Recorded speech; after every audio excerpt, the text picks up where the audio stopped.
Yo, what's up, guys? My name is Cody. Real quick, I just recorded this whole fucking video with no audio. 25-minute video, done, and we had to redo it. So here we are again. UFC Vegas 97 for the second go. And let's get straight into the picks. First fight on the card is Nathan Fletcher taking on a guy's name I cannot pronounce. Did not tape that fight. Fletcher had staph last week. He is a very small 45er. I think he's actually originally like a 35er. And the guy he's fighting is like a 170. So I'm going to just take the other guy. He looks massive. I just watched the weigh-ins, and I didn't take that fight because that fight is like a 2-week notice or something. So I'm skipping the first fight. And yeah, this is my first fight of the card. Andre Petroski taking on Dylan Budka. And yeah, I'm going to keep this one simple too. Petroski's good. Budka, bro, whenever Budka fought Cesar Almeida, I was 10-2 on that card. I was almost 11-1, but this motherfucker lost. So I'm fading him here. I'm completely fading him here. Petroski's got very good wrestling. His BJJ is very high level. His chin is very questionable. He got knocked out by Malcoon's hip when he tried to take him down, which is crazy. But Dylan Budka had 1 round of cardio, man. Don't know where that came from because whenever you're watching film, you see that he's got a couple of 5-round fights, and he looked good in the later rounds. No clue if he absolutely just death gassed against Cesar Almeida, but Petroski's cardio is fine. He looked very good against Frem. Frem didn't even try to get up, to be honest with you, but excuse me, I had the hiccups, and I think Petroski's very live for a finish in the later rounds if Budka's cardio does not stay up like it did last time. I'm sure it will. But I am going to take Petroski to get this one done by submission or decision because I think his BJJ, man, is very, very, very dangerous. And we saw last fight, he just laid on Frem too. So I got Petroski by sub or decision, but I think he might get a sub in rounds 2 or 3. Maybe even 3 when Budka is death gassed. Next fight on the card, we got Vanessa Demopoulos taking on Jaqueline Amorim. And I'm going to be real. I'm just not a fan of Vanessa. She's all right. She's got really big power, I feel like, for like the women's division or the strawweight division. But it's not very technical. Her grappling isn't the best. And she's 35, bro. Like, she's 6 years older than Jaqueline. Jaqueline? I don't know how to fucking say it. I'm going to just call her Amorim. I know how to say her last name. So, Amorim. And her grappling and submission game is very, very good. 10-inch reach, bro. Like, what the fuck is that? Like it's like 8.5, but same thing. And we always talk about if you have long legs, longer reach, longer arms, can be very dangerous from the bottom or even the top. So I feel like if Amorim does get this fight to the ground, she will finish her. But she's got to be a little careful because Vanessa does have power on the feet. I'm just not a big fan, man. Like I'm not like nothing against her. It's just I'm not the biggest fan of her game, and Amorim's tough. So give me Amorim to get this one done by submission or decision. Same one as the last pick. What the fuck just happened? Next fight. This is the only fight I did not tape, but I'm going to go with Santos. He's just very powerful, very dangerous on the feet, very dangerous from his BJJ. Was the LFA champ. And the other guy's got a bunch of regional fights, man. 25-4, that is crazy. And I think he had a bunch of fights on the road to UFC. Let me check really quick.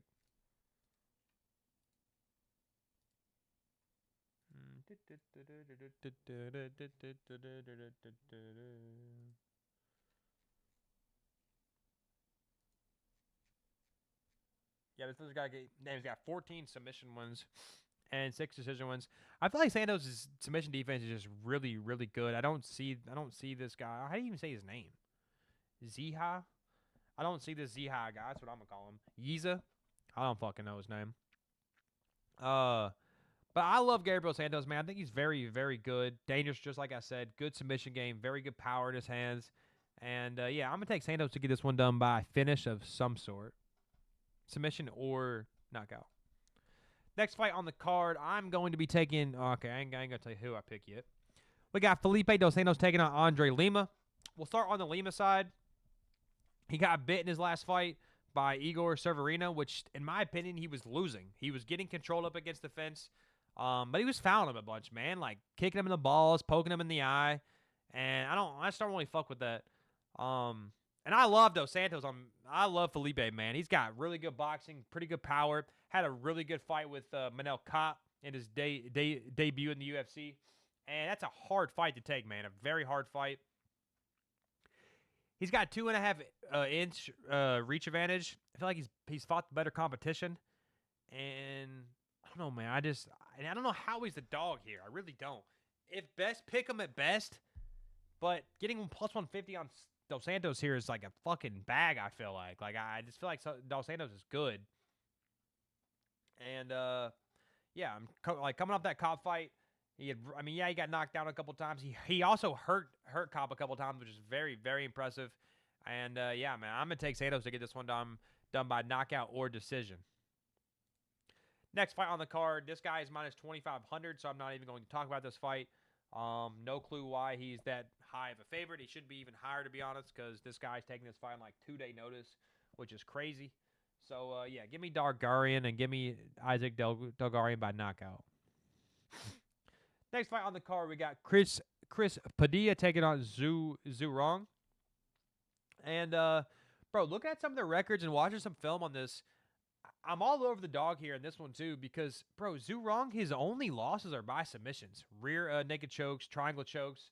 And Chris Padilla's grappling is very, very good. I like how he gets to the back, sinks in the rear naked choke.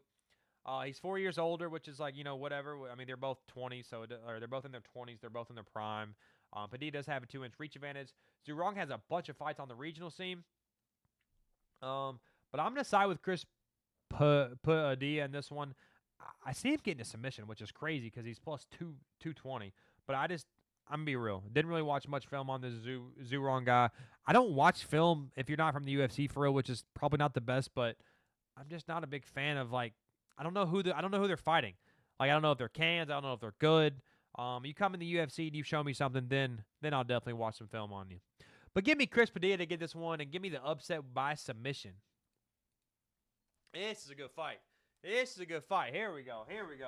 Next fight up the card, we got Kyle Nelson taking on Steve Garcia. And everyone and their brother is on Steve Garcia, except your boy. I'm taking Kyle Nelson. I think Nelson is very good on the back foot. I think Garcia is going to walk into him and probably land some pretty good shots. But Garcia's fights are get knocked out or get a knockout.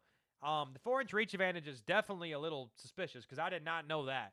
I feel like Garcia was like a bigger guy. Like a not bigger guy, but a little heavier set. It looks like Nelson's arms are longer, but I guess not. But he is 3 inches shorter, so I guess it makes sense.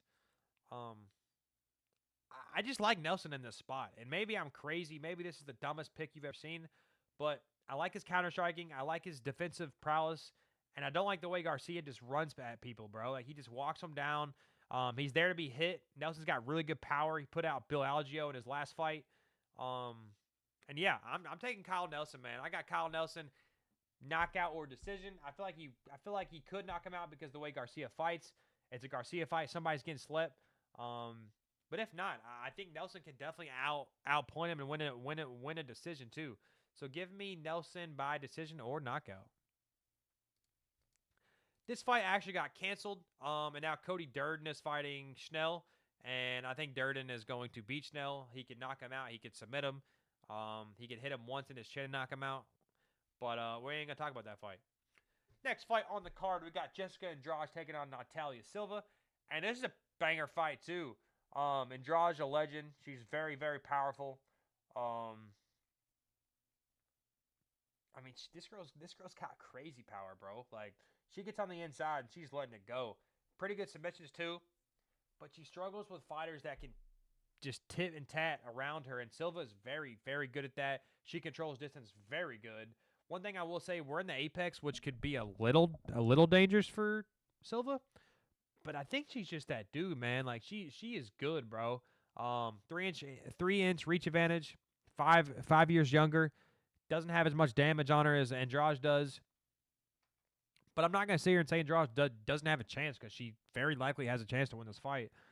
I just don't see it. Like, I just don't see it.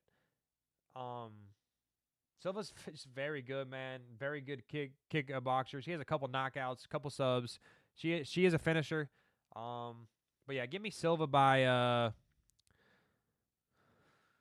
don't know how she wins this fight, to be honest, bro. I mean, I'm pretty sure she wins. I mean, she's minus 300. She's a really big favorite.